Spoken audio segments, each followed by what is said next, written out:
बिस्मिल्लाहिर्रहमानिर्रहीम, अस्सलाम वालेकुम जी। आज 15 मई 2025 दिन बुध का है। इस्लामाबाद हाई कोर्ट के बाहर इस वक्त मौजूद है।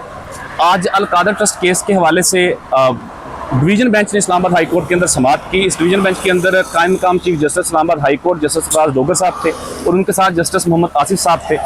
क्या अहवाल रहा कमरा अदालत का, किन किन को नोटिस किए गए और अब कब ये समाअत होगी, इस हवाले से जानेंगे। हमारे साथ सहाफ़ी कोर्ट रिपोर्टर फैसल अब्बास साहब मौजूद हैं। फैसल भाई बहुत शुक्रिया।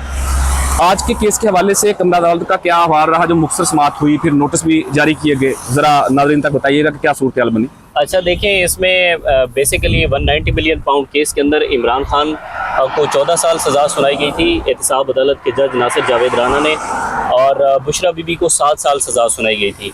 तो इसमें बेसिकली तहरीक इंसाफ ने इस्लामाबाद हाई कोर्ट से रिजू किया हुआ है और यहाँ पर तहरीक इंसाफ ने फैसले के ख़िलाफ़ जो अपीलें हैं वो दायर की हुई हैं। इस पर अब तक तकरीबन 3 समाअतें हो चुकी हैं। पहली समाअत के अंदर तो सलमान सफदर साहब जो है वो सुप्रीम कोर्ट के अंदर मौजूद थे, और इस्लामाबाद हाई कोर्ट का चूँकि 12 बजे जो डिवीज़न बेंच है जिसमें कायम मकाम चीफ जस्टिस सरफराज डोगर और जस्टिस मोहम्मद आसिफ साहब केस की समाअत का आगाज़ कर देते हैं। तो पहली समाअत में तो सलमान सफदर साहब पेश नहीं हो सके थे और यहाँ पर सलमान अकरम राजा साहब पेश हुए थे। उन्होंने डिवीज़न बेंच को कहा था कि आप जो है वो 5 मिनट का वक्फा कर दें, सलमान सफदर साहब रास्ते में हैं। इसकी वजह क्या थी कि सलमान सफदर साहब कहीं और भी पेश हो रहे थे? देखिए, वो उनका कोई केस था सुप्रीम कोर्ट के अंदर, तो वो सुप्रीम कोर्ट से हाई कोर्ट आ रहे थे, रास्ते में ही मौजूद थे। लेकिन हाई कोर्ट के डिवीज़न बेंच ने उस वक्त वक्फा नहीं किया बल्कि समाअत को मुलतवी कर दिया था। फिर हमने देखा कि जब दूसरी समाअत हुई तो दूसरी समाअत के अंदर सलमान सफदर साहब आए और सलमान सफदर साहब ने कहा कि आपके जो रजिस्ट्रार ऑफिस है, रजिस्ट्रार ऑफिस ने अपीलों के ऊपर एतराज़ लगाए हैं। अपीलों के ऊपर मुख्तलिफ एतराज़ होते हैं, फाइलिंग का मसला होता है, कुछ डॉक्यूमेंट्स मिसिंग होते हैं, फिर किसी को फरीक नहीं बनाया गया होता, तो इस तरह का कुछ था। तो इसमें जो अपीलों के ऊपर एतराज़ थे, सलमान सफदर साहब ने दूसरी समाअत के अंदर एतराज़ात को ओवर रूल यानी कि ख़त्म करवा के दोनों दरख्वास्तें समाअत के लिए मुकर्रर करवा दी। बुशरा बीबी की भी सज़ा मुअत्तली की और इमरान खान की भी, और जो मेन मरकज़ी अपील थी उस मरकज़ी अपील को उन्होंने कहा कि आप बेशक इसको वक्त पर लगाएं, लेकिन ज़मानत सज़ा मुअत्तली का जो मामला है इसको आप अभी समाअत के लिए मुकर्रर करें। तो फिर हमने देखा कि 8 मई को इस्लामाबाद हाई कोर्ट ने समाअत के लिए मुकर्रर की 190 मिलियन पाउंड केस में सज़ा मुअत्तली की दरख्वास्तें, और यूँ हमने देखा कि लाहौर हाई कोर्ट के अंदर भी 8 मई को जो 9 मई के 8 मुकदमात हैं उनमें ज़मानत की समाअत के लिए मुकर्रर हो गई।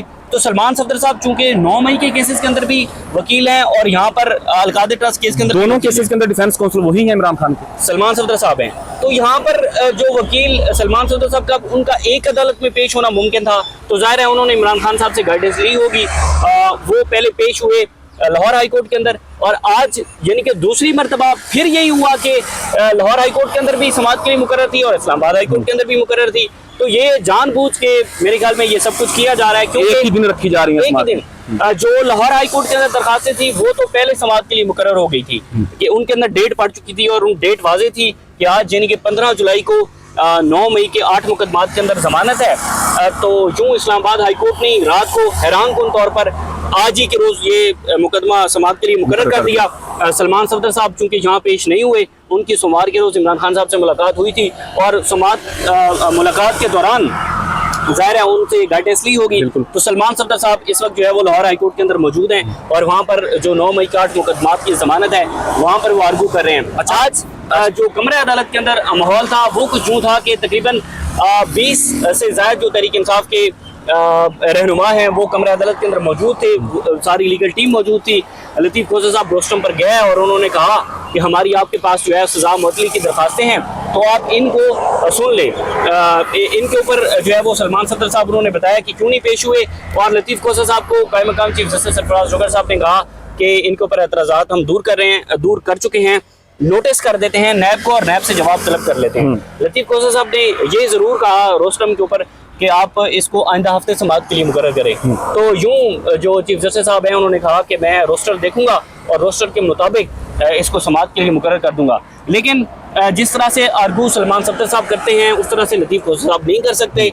जाहिर है सलमान सफदर साहब चूँकि इस केस को पहले भी देख चुके हैं, और सलमान सफदर साहब की एक और मामला है, क्योंकि हमने देखा था कि जब गुज़िश्ता समाअत हुई थी तो उसमें सलमान सफदर साहब ने बड़े ज़बरदस्त तरीके से टैकल करते हुए सजा मुअत्तली की दोनों दरखास्तें समाअत के लिए मुकर्रर करवा दी थी। यानी कि जैसे ही समाअत शुरू हुई थी तो सलमान सफदर साहब ने हाई कोर्ट के डिवीजन बेंच के सामने ये मौक़िफ़ रखा था कि सर आपसे हम सीखते हैं, हमारी फाइलिंग में मुझे 25 साल वकालत के अंदर हो चुके हैं, फाइलिंग में कोई मसला हो गया है, अब मैं आपसे ये रिक्वेस्ट करता हूँ, आप बेशक मैं जब भी आपके पास आया हूँ मुझे आपसे इंसाफ मिला है, मैं आपसे रिक्वेस्ट करता हूँ कि आप जो ऑब्जेक्शंस हैं उनको ओवर रूल करके आप सजा के लिए मुअत्तल की जो दरखास्तें हैं उनको मुकर्रर कर दें। तो वो मुकर्रर कर दी उन्होंने।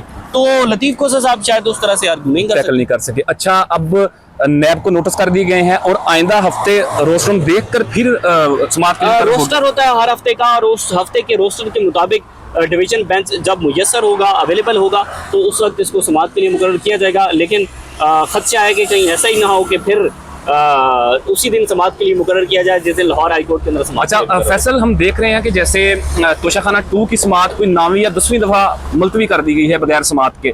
अब तो सहाफ़ी कोर्ट रिपोर्टर क्या देख रहे हैं कि इस केस को क्या लंबा चलाया जाने के इम्कानात हैं या मुख्तर वक्त के अंदर ही फैसला आने के इम्कानात हैं? जब भी केस ऐसे सियासी इंतकाम का निशाना बनाने के लिए ये जो केसेस होते हैं इनके अंदर डिलेइंग टैक्टिक्स तो इस्तेमाल किए जाते हैं। अब चूंकि प्रोसिक्यूशन की तरफ से ये डिलेइंग टैक्टिक्स है तो इसमें भी कोई ना कोई चाल जरूर है, और वो चाल ये है कि ठीक है इमरान खान अलकादर ट्रस्ट केस के अंदर सजा याफ्ता हैं, उनकी सजा के खिलाफ दरखास्तें यहाँ पे समाअत के लिए मुकर्रर हो गई हैं। आज तो तहरीक इंसाफ ने यह भी दावा किया है कि ईद से पहले ये केस जो है वो कंक्लूड हो जाएगा। तहरीक इंसाफ ने ये दावा किया है। और तोशाखाना 2 का जो मामला है उसको जानबूझ के डिले किया जा रहा है कि ठीक है अगर 190 मिलियन में जो है वो सजा मुअत्तल हो भी जाती है तो तोशाखाना 2 का फैसला वो कर लेंगे, तैयार करवा लेंगे।